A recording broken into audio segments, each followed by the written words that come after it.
E aí, pessoal, tudo bem com vocês? Eu vim mostrar aqui, ó, que eu comecei a cumprir minha promessa hoje. Eu comecei a fazer o vídeo de Boom de Commodities e é engraçado, porque aí chega nessa parte e eu falo assim, nos primeiros 2 minutos eu tava bonitinho. E eu falei, eu tenho pensado tanto como fazer esse vídeo de forma legal, que ele já ficou velho dentro da minha cabeça. E aí eu já tô louco pra falar sobre outras coisas, mas eu preciso cumprir minha promessa. Só que eu não cumpro minha promessa porque eu entrei num outro assunto aqui, completamente diferente, que me indignou muito ontem. E aí eu vou chamar esse vídeo agora de a morte da democracia e da sua liberdade de escolha. Eu espero que foi um desabafo meu que eu tomo a liberdade de poder fazer no meu canal, e eu espero que ele cause reflexões e, se possível, que ele faça com que você tire o foco das pessoas que você ama e canalize toda a sua frustração, toda a sua indignação, toda a sua revolta nas pessoas que são as reais culpadas por tudo aquilo que a gente está passando. Espero que cause reflexões, que seja um desabafo que traga alguma coisa boa e que não seja um mero desabafo vazio. E esse vídeo aqui, eu prometo para vocês que eu vou fazer assim que eu terminar a aula da Cristina. Ou não, ou mais tarde, ou amanhã, quem sabe. Por hora é isso. Grande abraço para vocês. Grande abraço não, né? O vídeo começa agora. Divirtam-se. A história vai deixar eternamente a oportunidade da gente refletir como a gestão do Bolsonaro a respeito da pandemia ela poderia ter sido feita. E essa gestão ela poderia ser completamente diferente. Eu vou desviar um pouco do Boom de Commodities e eu vou falar sobre algumas diferentes gestões. Coisa que eu estava falando com amigos ontem. No Japão você tem assim... Você tem as províncias divididas em cidades, as cidades elas são divididas em bairros, e os bairros eles são divididos em grupos de quarteirões. Olha só que estrutura interessante. Cada grupo de quarteirão tem um Koban, tem o policial lá que é responsável por aquela área, e também tem o representante dos moradores. Esses dois caras, eles conhecem literalmente todo mundo que mora no bairro. Então, quando sai, ele comunica. E quando alguém se muda para esse bairro, eles comunicam com o bairro de onde o cara veio e conversa, descobre quem que é a pessoa, faz uma fofoca básica ali e ok, dá as boas-vindas e tem todo esse contato. O governo, quando a pandemia apareceu, ele fez campanhas massivas na televisão de como as pessoas deveriam se proteger desse vírus. Mas aí eles disseram, olha, a gente não pode garantir que toda pessoa no nosso país vai assistir televisão. A gente não pode partir do pressuposto que todo ser humano no país assiste televisão e entende o que acontece. Então o que a gente vai fazer? A gente vai fazer uma campanha de forma que o policial e o representante dos moradores do bairro entrem em contato com todo mundo que mora para se certificar de que o cara assistiu na TV o que é o corona e como se proteger dele. No material de orientação a respeito do corona que eu assisti, era muito claro os japoneses falando que não era a máscara que salvava e que não era o fechamento que salvava, era o distanciamento. Então, assim, o vírus ele precisa de uma gotícula. Essa gotícula ela viaja uns 2 metros se não tiver vento. Esses 2 metros aí, quer dizer, 1,5 metro, né? 1,5 metro. Então, se você ficar 2 metros de distância do outro, a probabilidade de você pegar isso daí é bem pequena. Se você estiver usando máscara, é menor ainda, porque essa gotícula ela vai parar na máscara e o vírus vai estar lá nessa gota que vai secar e o vírus vai morrer. Então, a proteção ela vem do conhecimento do funcionamento do vírus, como que ele infecta, como que ele entra na célula, como que ele se reproduz, e a partir de que momento você é infeccioso, e você é infeccioso antes de demonstrar os sintomas. Então você tem que viver a sua vida como se você estivesse infeccioso, porque na verdade você pode estar. Então você vai trabalhar? Vai trabalhar, mas vai de máscara e mantém distância, e veja lá com o seu chefe se está todo mundo mantendo a distância necessária. Você vai fazer compras? É claro que você vai fazer compras, mas vai fazer compras e mantém essa distância. E se estiver muito cheio, espera, vai depois. Então, o que combate o coronavírus não é uma máscara, é evitar a proximidade o suficiente para que você tenha contato.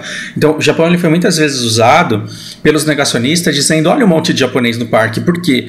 Porque chegava no fim de semana, os japoneses iam todos divididos em famílias, eles iam ocupar os espaços públicos, eles iam para os parques, e ficava os moradores de uma família todos próximos, porque afinal de contas eles já moram na mesma casa e eles já estão isolados da mesma forma. Então ficava num grupinho de gente ali. Quando você olhava de longe, o parque aparentemente ele estava cheio, mas você via que entre uma família e outra tinha uma distância de pelo menos 5, 10 metros. E é uma distância segura, porque mesmo que estivesse ventando com todo mundo de máscara, a probabilidade de alguém sair infectado dali, ocupando o espaço público, usando máscaras e mantendo distância de grupo para grupo, era muito pequena, era muito pequena a chance que você tinha de sair todo mundo que está lá naquele parque infectado. Não dá para fazer isso. Aí um cara que está infectado, ele teria que ter contato com todo mundo, ou pelo menos com um membro de cada família. E não estava acontecendo.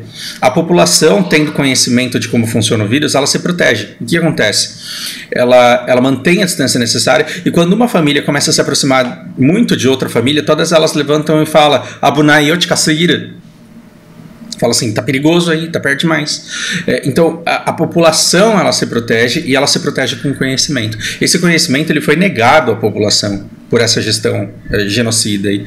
Porque o cara, ele tirava a máscara e ficava gritando assim: aglomerei mesmo. Aglomerei mesmo, por quê? Porque esse vírus aí não existe não. Os comunistas querem que você fique na sua casa, mas eles querem te matar de fome.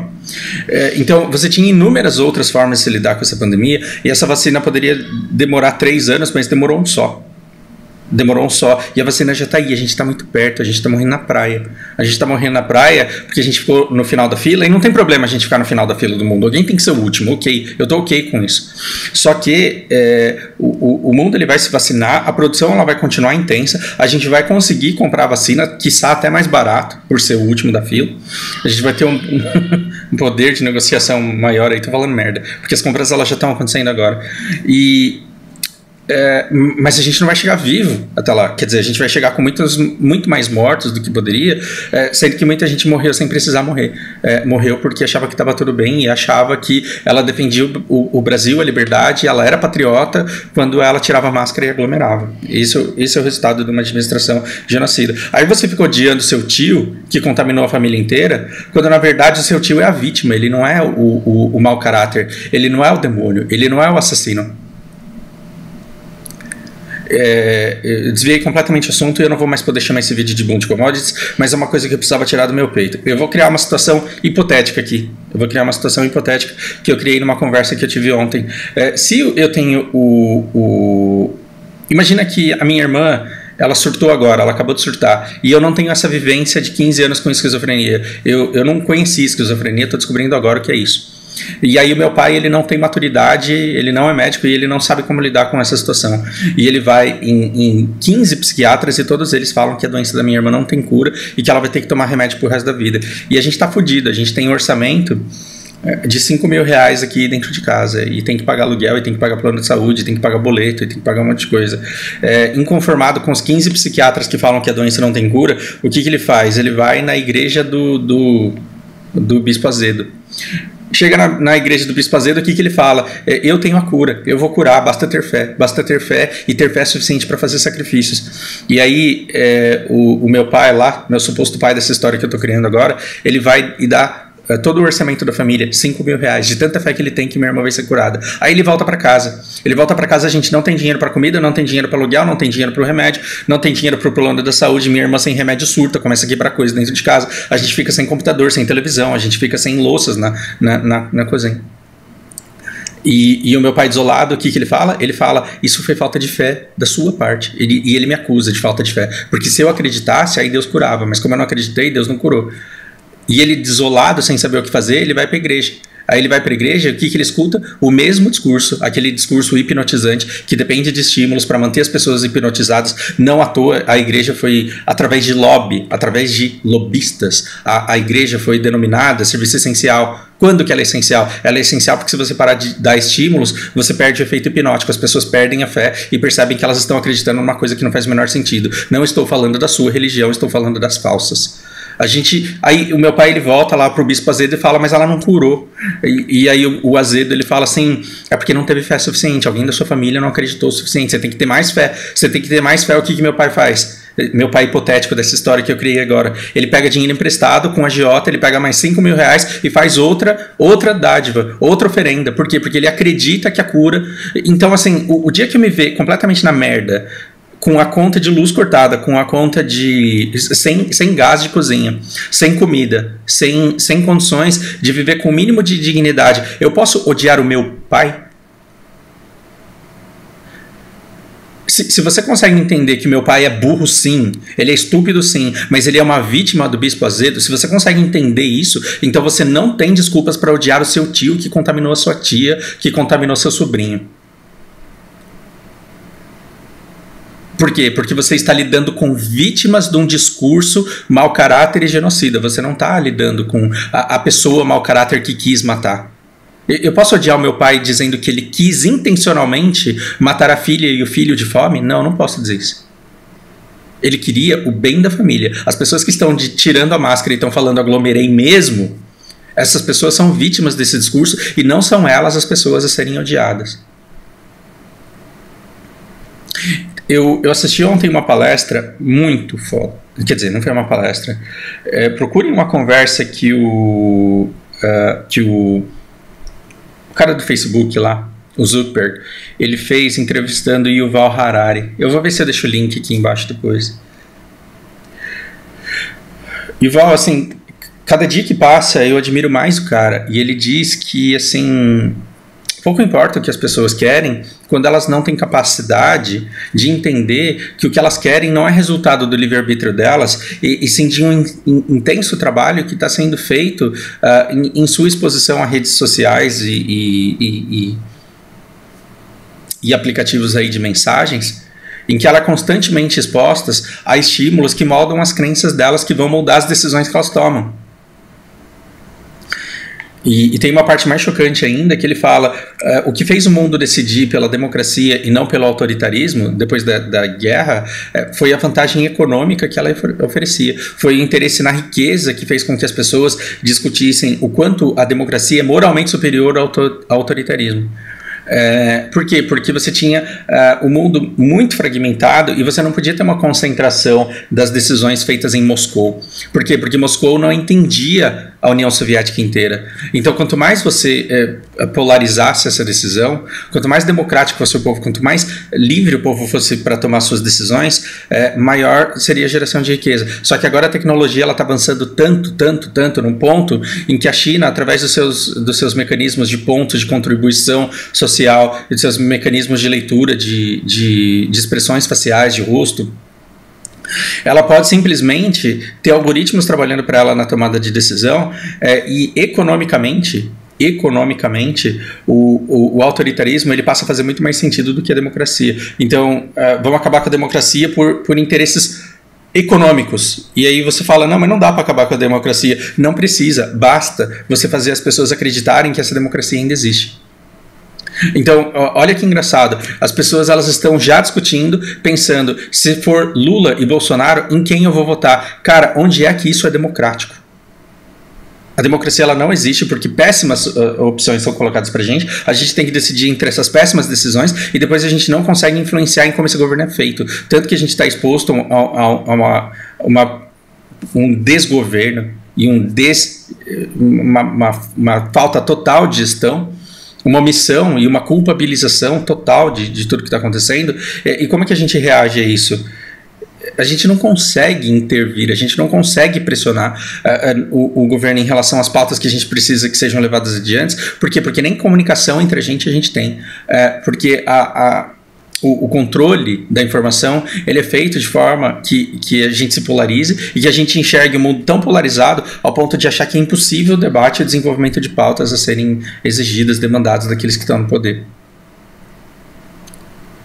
Esse é o fim da democracia, por mais que você se ache democrático. Então você fala, não, mas eu vou fazer diferença porque eu vou votar. Grande merda se eu voto. Grande merda se eu voto porque no fim você não está escolhendo como essas pessoas vão governar e você vê que todas as medidas elas são tomadas em benefício de pouquíssimas pessoas que você nem vê no cenário. Porque a gente não está vendo as pessoas mais bilionárias do país sendo beneficiadas e de que forma elas estão sendo beneficiadas ao longo de toda essa pandemia que não foram elas que criaram, mas com a qual elas estão ganhando muito. A gente não consegue ver isso, por quê? Porque a gente acha que tudo se reduz à gestão e ao poder de decisão e de mudanças de presidentes, quando na verdade eles só reagem com as condições que lhes são dadas.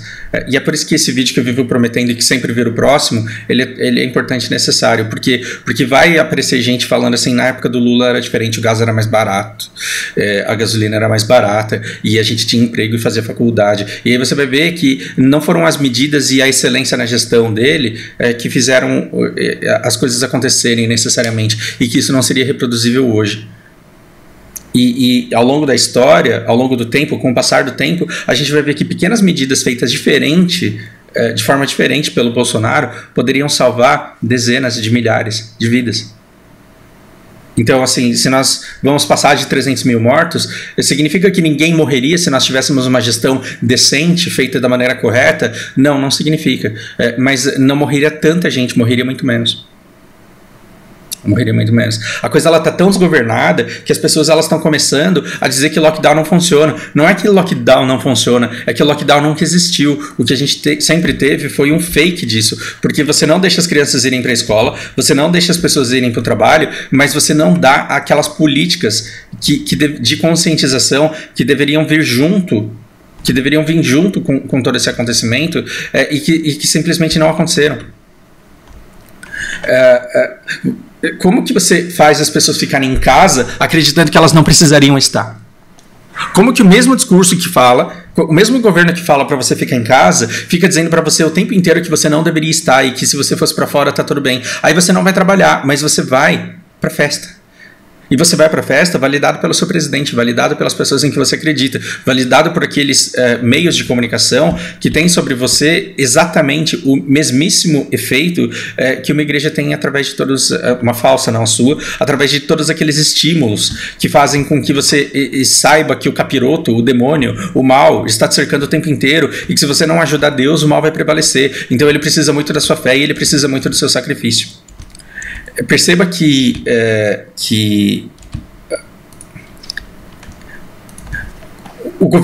esse governo, ele quer te confundir, porque ele fala que a nossa arma é a vacina, que você... a nossa arma é a vacina, que tudo que pode ser feito está sendo feito, a culpa é da China, a culpa é dos governadores, a culpa é de todo mundo, mas você não precisava estar na sua casa.